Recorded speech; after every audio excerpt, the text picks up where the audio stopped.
Pedro, sou licenciado em História pela Universidade Federal da Bahia e estudante da especialização em Tecnologias e Educação Aberta Digital pela Universidade Federal do Recôncavo da Bahia. Venho neste vídeo falar sobre a importância da relação entre educação e jogos digitais. O primeiro ponto a ser falado é que o jogo já faz parte da sociedade como um todo. Imagine falar da possibilidade de usar o jogo em sala de aula. Que interessante. É importante falar que o aluno deve ser visto como o centro do processo de ensino e aprendizagem.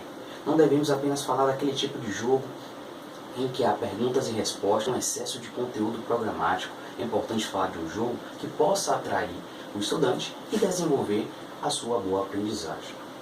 É importante desenvolver jogos que possam falar de um contexto histórico do aluno, que possam falar de uma realidade, jogos que possam ter procedimentos, regras, já que dentro do contexto da realidade do aluno, isso faz parte. O aluno tem que saber conviver com regras, tem que saber a importância de um bom convívio social.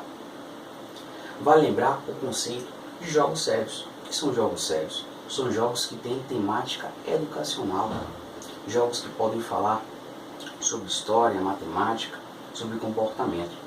Esses jogos são muito importantes e já estão sendo estudados. Nesses jogos é comum a presença de regras e procedimentos. Por que a importância de regras e procedimentos? Porque a partir dessas regras e procedimentos o aluno pode alcançar determinados objetivos nos jogos. E isso faz parte do nosso cotidiano, pode fazer parte do cotidiano do estudante. A partir do momento que ele tem um objetivo, ele precisa passar pelo procedimento, ele precisa cumprir as determinadas regras. Assim funciona a realidade deste aluno.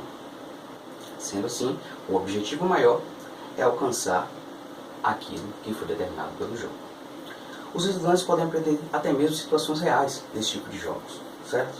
Os jogos possuem muitos atrativos, sabemos disso, como imagens, música, animação, mas ainda é um grande desafio falar sobre jogos em sala de aula. Por quê? Muitos professores ainda não possuem habilidades técnicas ou para desenvolver jogos ou para manuseá-los, ou seja, a questão da jogabilidade.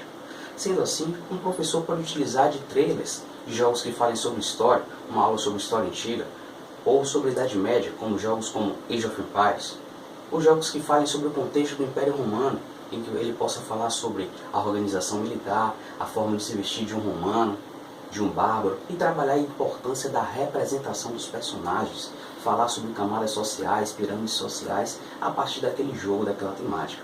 Sei que ainda é um primeiro passo, mas vale lembrar que a relação entre jogos e educação ainda é um assunto que precisa também de muito debate, é um estudo em constante ascensão de estudo.